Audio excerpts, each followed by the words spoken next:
Welcome to the Heal and Restore podcast with your host, of course, me as usual. As usual. And as usual, I'm the man face of the podcast. Man face. The man face. And I'm the woman face. But you're the most beautiful woman, right? Oh, thank you. And of course, my beautiful wife, Cathy Boyd, the hostess with the mostest. Thank you. We're here to dedicate. We are dedicated to helping. We're here to dedicate to. We're headed.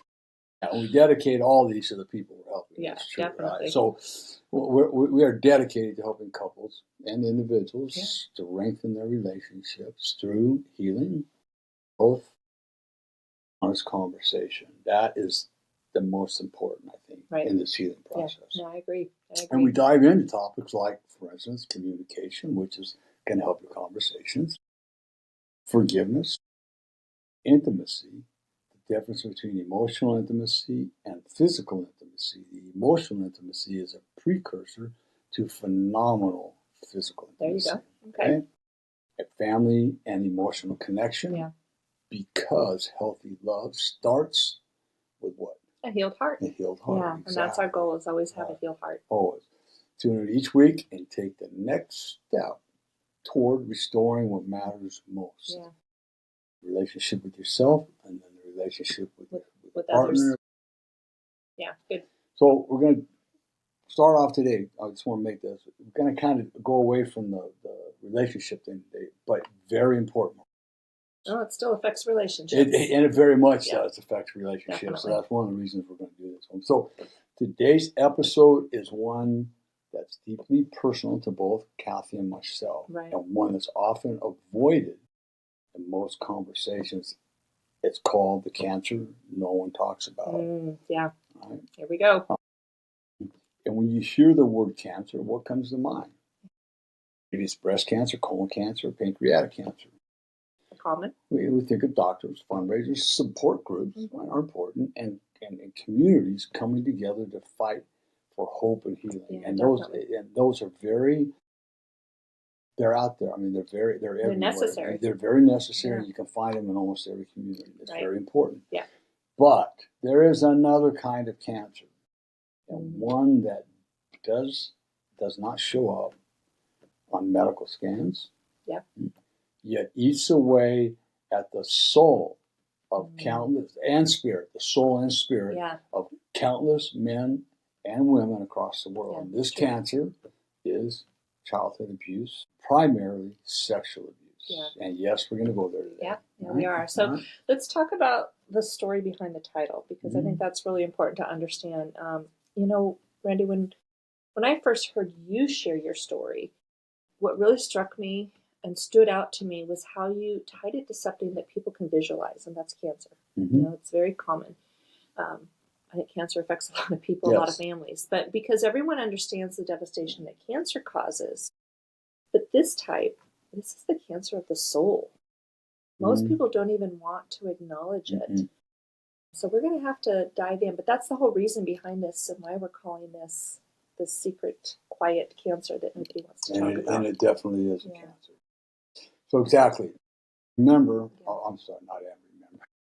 I remember attending a fundraiser for some friends who were riding in the Tour de Pink. Yeah. It was a 250-mile bike ride that benefit the Young Survivors Coalition, which supports breast cancer survivors. Yeah. Very important, right? I want to also tell you that my aunt is a breast cancer survivor. Yeah. My sister-in-law, a breast cancer survivor. My dad passed away at the age of 32 years old from colon cancer. He was 32 years old. My grandfather also battled and survived colon cancer. So supporting cancer awareness is something that I and Cathy, we are very strong, and we really believe that we have to do this. Yes. There's no question about that. Yeah. But that day, standing among the crowd and cheering, supporting, raising funds for such a worthy cause, I couldn't shake the thought that there was another battle happening quietly all around us. Yeah. And it's all around us. Yeah. It's a cancer that attacks the innocent, the souls of young boys and girls, and slowly destroys their sense of worth, trust, and identity. Wow. Yeah. Right? It is bad. And this cancer is a cancer we call sexual abuse. Yeah, yeah. So, honestly, this cancer has truly become a hidden epidemic. It's actually a pandemic. Yeah. It's actually a pandemic in this world. Yeah. So let's talk about how widespread this is. Yeah. Talk about a pandemic.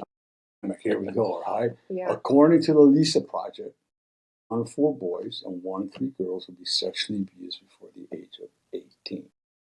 That number might sound shocking, but that is what is really shocking is that these numbers are really, in reality, much higher. Yeah, definitely. It's because that only about 10% of cases are ever reported. Think about that. Only 10% of the cases. So imagine the actual number of abuse victims. If everybody came forward. So, wow. If one of my presentations, a law firm, Johnson et al., they wanted to do a study on the correlation between drug addiction and sexual abuse. Mm-hmm. And what they did is they got a sample of 100 inmates from a San Antonio County jail, and they wanted to see the correlation, not sexual abuse while they're in prison, but as children. Now, I want to make that very clear. Yeah, right? That makes sense. And in that study, they found out of 100, 59%, 1 in 0.67, 1 in 0.67 have been sexually abused. Yeah. Now, out of that 100, there's only the 59 that actually said they'd been sexually abused. Right. Who wasn't talking? Who wasn't talking. Yeah. And I would have to say that probably out of the other 41 that didn't say nothing, at least half of them, but not higher. It's very possible. Yeah, it's because again, right. it's something that is hidden, so nobody talks about. And we don't want to talk about it. I feel seem like less of a man, right? Yeah. We're talking man in prison. So in comparison, this is important. According to breastcancer.org, about 1 in 8 women will develop breast cancer, and according to the American Society, 1 in 23 for men and 1 in 25 for women will develop colon cancer, and 1 in 67 will develop pancreatic cancer. So those are much higher statistics compared to the sexual abuse statistics, right? That we know of. That we know of. Right. The American Cancer Society is pretty accurate, right? Up to date. Abuse statistics are like, some of them are from 10, 15 years old. Right. The Genocide Not All one was done in 5 or 6 years ago. Yeah. So let's talk about that, because when women are diagnosed with breast cancer, or women diagnosed with colon or pancreatic cancer, they're met with an abundance of love, sympathy, and support from the doctors and family, which they should be. Yeah, they should be. There's no question of that. Question. But often they have a constant support system, not only from family and friends, but from their community. Anybody that surrounds them and supports them. It could be their church family. There's just constant support. And so we experienced, I think it was something that hit close to home years ago. It's probably been over 10 years now. There was a little girl named Desi in our community, and she was a daughter of a personal friend of ours, some friends that our kids grew up with. She was 4 years old, and she was diagnosed with stage 4 high-risk neuroblastoma. Now, never heard of that at that time. So when somebody close to you is diagnosed, somebody that young close to you is diagnosed with something, you jump in. Yep. And so with the efforts of myself and many others in our community, we created a Facebook page, and that developed very quickly. And within 6 months, there was over $200,000 that was raised to help the insurmountable medical bills that our friends were having. But I want to be clear about this. We're 100% supporters of all these efforts, and we must continue to support them. I just share this, or we're sharing this, because we want people to understand that this hidden, the hidden cancer that nobody talks about is real, but yet the things that are cancer related physically that people can see and people can feel, there's so much more support in this. There is. Yeah. And it's heartbreaking. So we're bringing this to your attention to bring it to your attention. Yeah, exactly. Yeah. So Now think about this. In contrast, if a young boy or girl goes to someone telling them that they have been sexually abused, more often than not, his or her cry for help is discarded as a fabricated story rather than the truth. Yeah. He or she is told not to say any more about it or not to ever bring it up again. You just assassinated that child's spirit. Yeah, definitely. Right? The reality is most victims never say anything because they believe their family will be harmed. Yep. Because the perpetrators will make all kinds of threats, or they will lose a variety of other emotional needs that are being met by the perpetrator. Right. Right? They won't say anything to anyone for fear of looking weak. Yeah. If you're a boy, especially, right? Yeah. Oh, he's gay. You were asking for it. So instead, they carry the secret into their adulthood. Hello. And for years, we were on autopilot and everything's okay, and then one day it's not. Yeah. So when they get tired of feeling the pain of their past trauma, when they get tired of failed relationships, marriages, and business failures, then and only then they might speak out and seek help. Yeah, that's just so heartbreaking, Randy.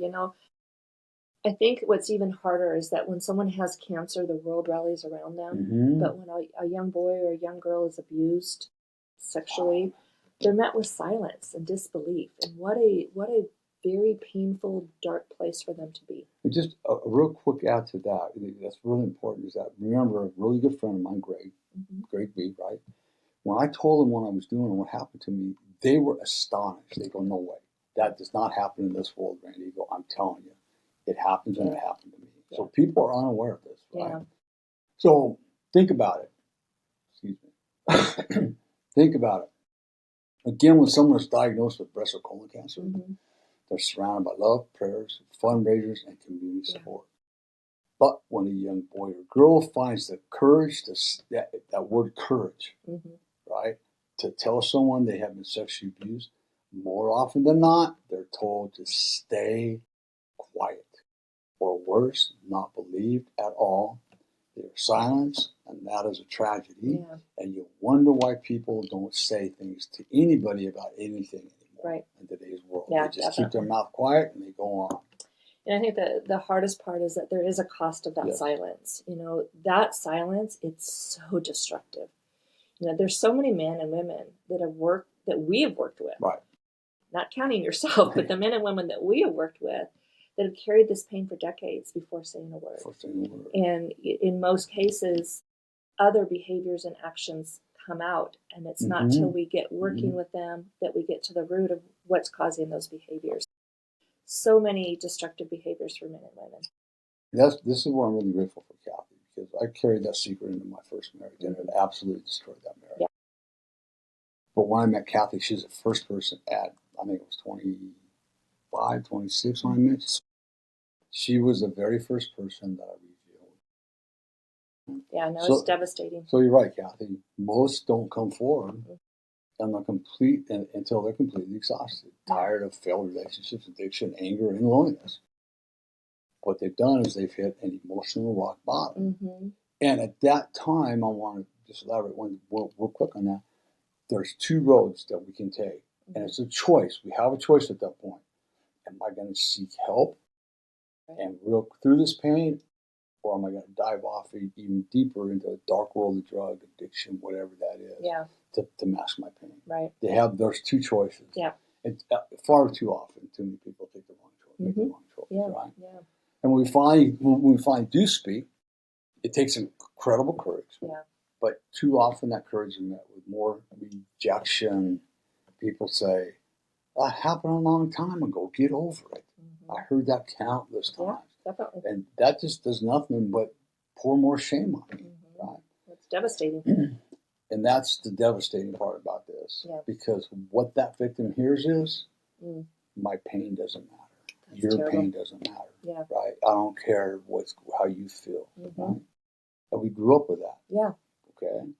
So I want to tell a quick story. This is not fabricated. This is the truth. So I used to speak at a place called the Safe House. I won't say where it's at for safe reasons. Right. And in one of the sessions I was there just happened to be two teenage girls in that group that I was talking to.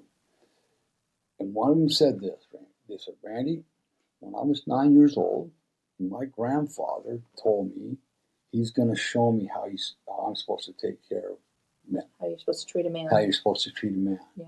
And he started molesting me. Okay. Tragedy right there. The worst tragedy. She went to her mother and told her mother what happened. Mom slapped the crap out of her and said, you're lying, and if it happened, you asked for it. Mm. So imagine what that girl, and I was stunned to hear that. And then the other girl in that same group says, you know, Randy, when it comes to God, I have a real problem. I go, okay, I understand. She says, my bedroom was right next to my mom and dad's bedroom. And my dad would come out of their bedroom into my bedroom and molest me. Mm-hmm. And then crawl back in bed with dad or mom. With mom. Right? And then that Sunday morning, okay, we're all going to church. That is my story precisely to the T. And I looked at her, I said, sweetheart, it's a travesty what happened to you. I understand. And I don't have an answer other than God didn't do that to you. It's sad that it happened, but God didn't do that to you. I was probably the first person in their life that had empathy towards them. Listen to them and understood. You were able to relate to them, and they were able to relate to you. So, right, exactly. So these things, they just break my heart. I can't. People don't understand that the healing from trauma isn't about the time that has passed. No, it's about the impact that's lasted. It lasts a lifetime. A lifetime. A lifetime. Until you get help. Yeah. I remember that incident very clearly. I remember walking out that day, and I was in my truck, and I had a four-wheel drive truck, and I'm standing on the step up into my truck, and I remember looking up and said, God, why me? I was hurt. I was dying inside. I was just killed. Like, why me, God? And very distinctly, just because I gave you the wisdom, the courage, and the strength to do this. Yeah. I said, okay, done deal. So take a deep breath from that. It hurts. So it's important to understand that abuse is not an event. Yeah. It is an imprint on the soul and spirit of that child. Yeah. Whether it's sexual, physical, emotional, or spiritual. It shapes how you see yourself, how you trust, how you love. It's like emotional cancer. It's ignored. It spreads, not only in the victim, but everybody in that victim. Anybody that's attached to that person. I only know this. Cathy has witnessed it. It spreads through everything. So we talk about cures. So let's talk about it. It's possible to have a cure from sexual abuse, correct? 100%. Yeah. That absolutely is. I mean, I'm a walking witness, right? So here's the good news. Physical cancer that may or may not have a cure. This kind of cancer 100% does have a cure. Absolutely. The treatment is hard. It's painful, like emotional chemotherapy. I mean, that's the best way to explain it, right? But it's possible, and the healing process always begins with support. That is critical. That is exactly when my healing took off. So when I finally had the support and people. Somebody said they heard you. Yeah. Right. It starts when somebody finally says, I believe you. Yeah. I hear you, right? When someone listens without judgment. Yeah. Without judgment, just listens and understands. And when love, compassion, and patience replace shame and silence. That's powerful. Right? So true. Healing it doesn't happen in isolation. You tried that for a long time and it didn't help. No. It happens when we feel safe, when there is a loving relationship. When a survivor begins to feel seen, heard, and valued again, it's like breaking through the darkness. It's like there's a light at the end of the tunnel.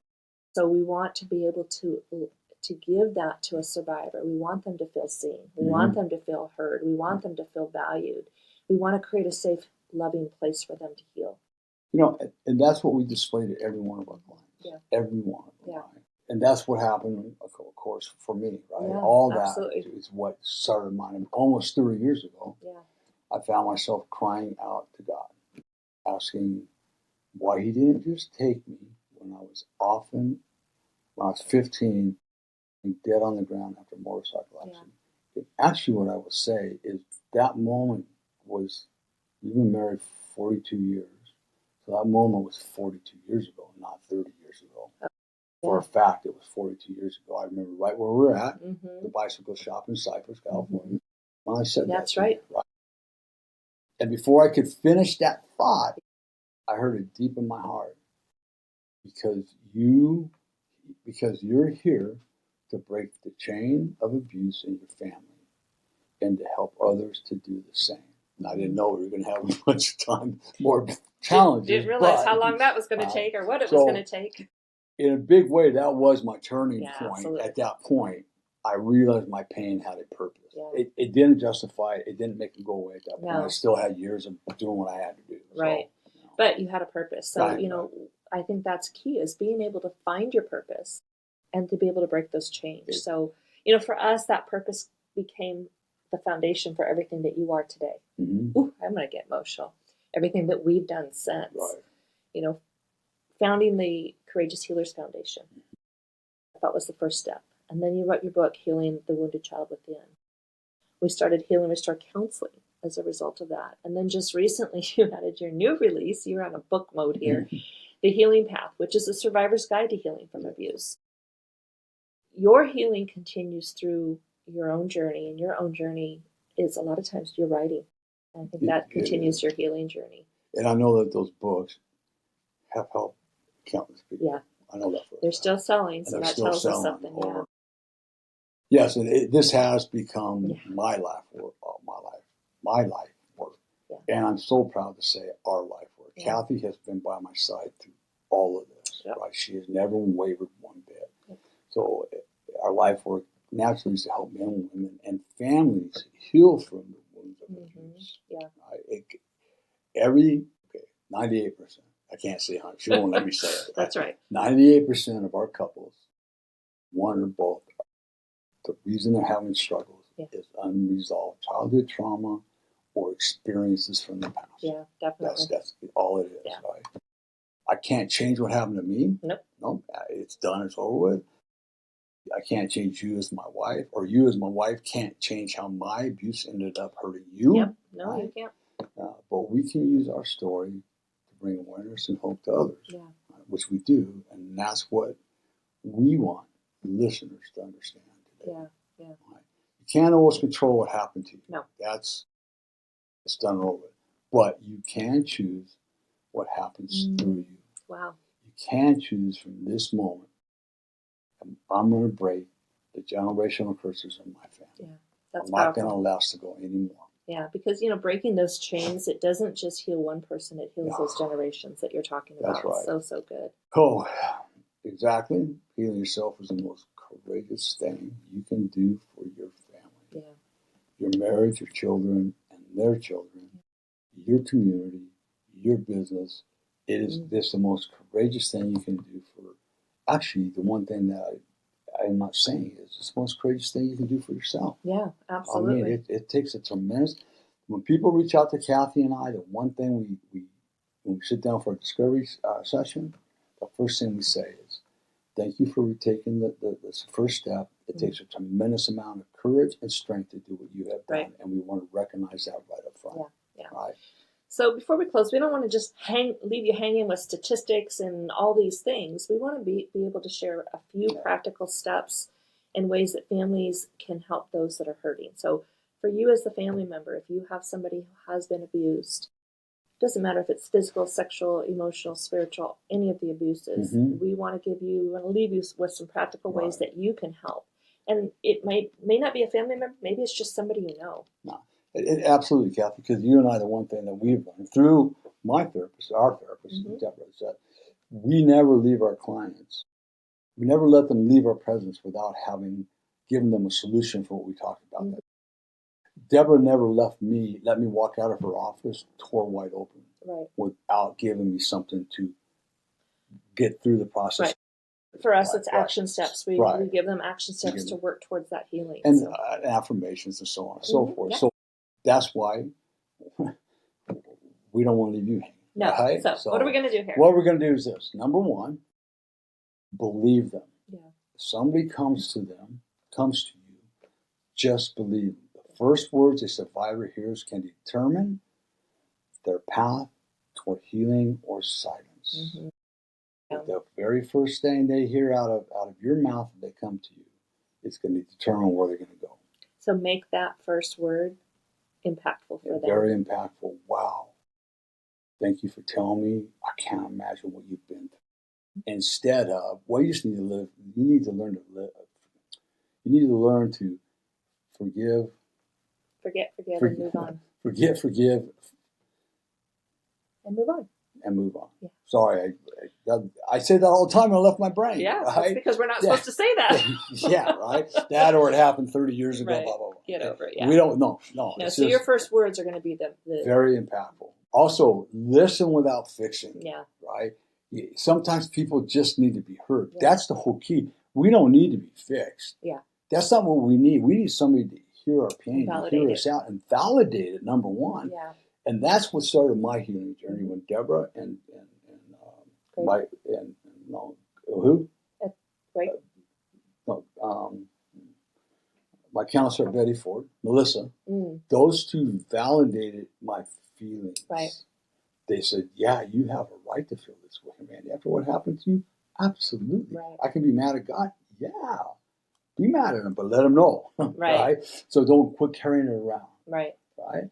The other one is offer patience. Mm-hmm. This takes a tremendous amount of patience on both the victim's part and on my spouse's part, family members. Okay. Yeah. So healing takes time. It takes time. And I'm going to tell you right now, there's no quick fix. This is going to be a lifelong journey. I don't care what anybody tells you. Now, we will say that sometimes it gets harder before it gets easier. Yeah. But with patience, we can work through the hard part so that when things come up, it doesn't require as much of you because you've worked through it, but you've got to have patience in that process. Right, exactly. Yeah. I always say this when I would speak. We have to walk through the pain and shame one more time in order to fully heal because we have been running from it. We've been covering up. So we need to face it head on. We're not going to stay there. No. But we need to walk through it in order to heal it. Yeah, definitely. It's very important. We encourage, of course, professional help. Either get, counseling or trauma-informed therapy. Right. It's all key. And Cathy and I are both, I'm trauma-informed. Cathy's working on it now. I'm very much a trauma-informed coach. I've got a psychology degree. And as my mentors told me, Randy, you are an expert in this field, right? Having walked through it, experienced it, and healed it. The healing, working with tremendous mentors in the psychology world. Yep. So it's there, right? Yeah. And the last one. This is really important. Yeah. You have to. I'm going to use the word. You must be the safe space for that person. Yeah. Let love and understanding replace shame and discomfort. That's good. It is so critical. We have a couple clients right now that we are working in this matter with them. Yeah. They're carrying so much shame and discomfort from their past. Mm-hmm. And we're helping them work through this. And how are we doing that? Creating that safe space. Create that safe space. Yeah. And we'll get shown nothing but love, empathy, and understanding. Yeah, absolutely. Right? And for survivors, know this. You're not alone.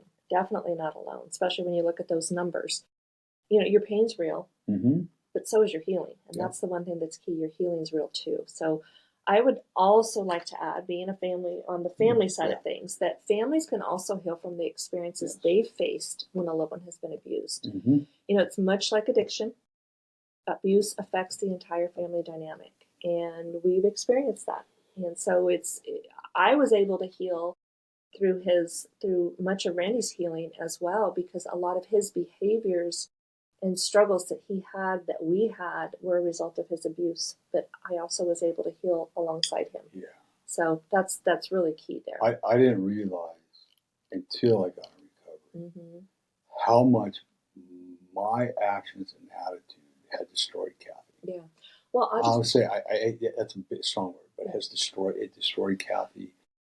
It destroyed the Cathy that I met. Let me put it. Right. Is that safe to say? Yeah. Here's what I want to say. This just really kind of came to my mind.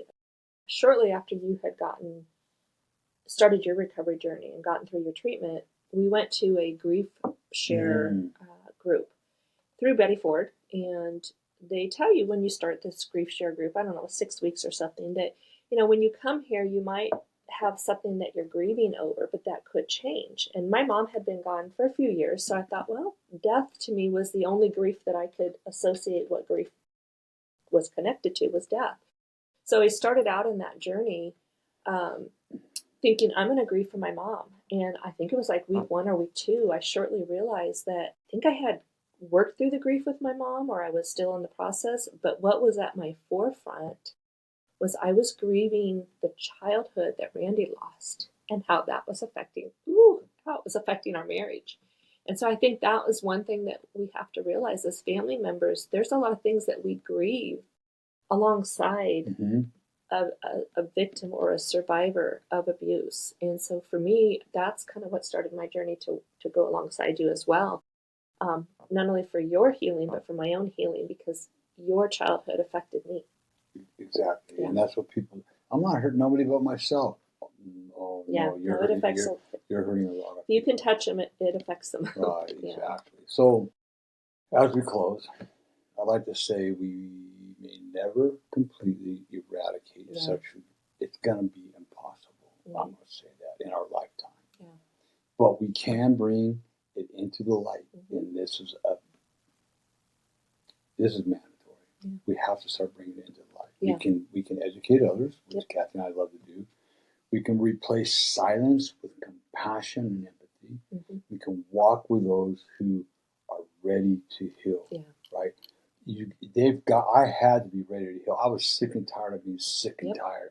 I was willing to do whatever I had to do to become the person that God created me. Yeah. I didn't know at that time that's what was happening, but I was willing to do whatever it took. But you walked with it. Whatever. You just surrendered and went straight in. That's a good point, Cathy. It takes, and it sounds like a weak word, it takes 100% surrender on your part in order to truly heal. And real quick, I remember in a meditation one morning, God said, man, if you just surrender everything to me, your life will be better than you can ever. I remember the battle I had. It's like, what do you mean surrender everything? Surrender my business? And it came to me, surrender my wife? Yeah. My kids? Yeah. I go, you got your mind. I'm not going to surrender them. I love them. I want them in my life. But God, what that was saying was, surrender them to me. You're going to have them still. You surrender all that to me. Let me handle that. You work on yourself, and your life will be better than you could ever imagine. Surrender is a very powerful, strong thing one can do. It takes a very strong action. A tremendous amount of, once again, courage and strength is needed. So don't think you're a weakling because you surrender. No. Surrender is not giving up. It's actually stepping in. Yeah, and it will. So today's episode spoke to you, or if you know someone who's struggling, and share this video with them. This podcast with them. It might just be the thing that's going to save their life. Right? You can visit us at www.healrestorecounseling.com to schedule a complimentary 60-minute discovery session. And why do we do that, baby? We do that because it's so important for us that when we're walking on a healing journey, whether it's to walk you through abuse, whether it's to walk you through relationships, your singleness, any type of trauma or past experiences, we want to make sure that we can connect with you and you can connect with us. We want to make sure we're a good fit because we are taking, in a sense, we're taking your life into our hands to help you heal from the things that you're struggling with. So it is super important for us to make sure that we are a right fit and that we can connect and that you trust and that you feel it's the right space for you as well. Yeah. If you don't feel comfortable, then, and we have to be a right fit for you. Yeah. And we have yet to find anybody that we haven't been able to help. And very rarely, I don't think anybody said, no, we're not going to go. Right. Yeah. This session is really critical. Yeah. So, and it doesn't cost you anything. It costs you an hour and a half of your time. Right. That's good. So remember, this is important, that sexual abuse is a cancer of the soul and the spirit. But love, compassion, empathy, and connection, they are absolutely the the cure. Yeah. Absolutely. Yeah. And as we always say here on the Heal and Restore podcast, you don't have to walk this journey alone. Healing truly begins with one honest step at a time, and we're here for you to do that. Yeah. So until next time, keep healing, keep growing, and keep choosing love and compassion. Yes, amen. And remember this, critical, that nobody tells you they love you today. Randy does. Cathy does. But more importantly, God does. Be blessed, everybody. Have a fabulous week. Have a great week.